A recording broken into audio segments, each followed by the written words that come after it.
This issue came to my attention in a couple of ways. There's a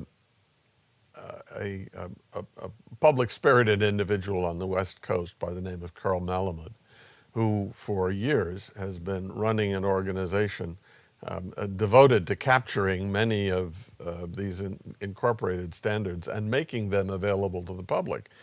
From the perspective of the standards organization, it's a form of piracy.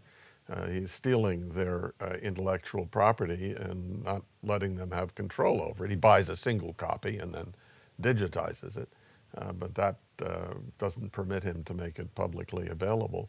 And so there is a lawsuit, and I'm not aware of the stage the lawsuit is at, in the District of Columbia, seeking to prevent him in a particular instance from doing this sort of thing.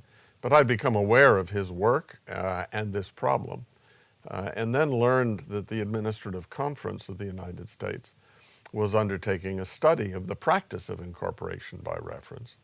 And it resulted in some helpful recommendations that were directed to, particularly, to making the standards proposed to be incorporated available to the public during notice and comment rulemaking on a read-only basis or in some other way that would permit the public at least to know what it was that was being proposed as law and comment on it. But the Administrative Conference recommendations did not address this question of secret law. They seem to be quite happy to leave the copyright in the hands of the generating standards organization and consequently the content of the law and the control of that organization. And there's an argument to support that. The standards organizations will say that through the sale of their standards, they raise them the money or some of the money that's necessary to do the work that they do, which, as I've said before, is valuable work. I think the Administrative Conference was quite influenced by that. From my perspective, secret law is simply anathema. And so the genesis of the rulemaking petition that I filed with the support of quite a number of legal academics was dissatisfaction with the willingness of the Administrative Conference to leave matters as they were in that respect.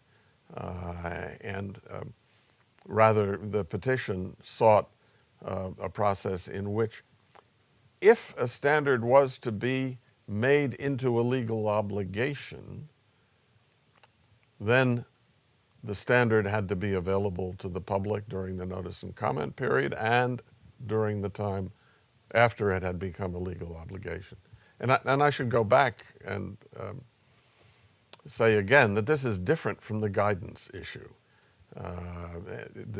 The petition did not seek, and I would not seek, to require publicity for guidance materials that involved incorporation by reference. If the public knows what the general regulatory requirement is, the technical details, which are principally what are involved in these industrial standards, are fine to be developed as they were with the reasoning that the standards institutes use for supporting their work.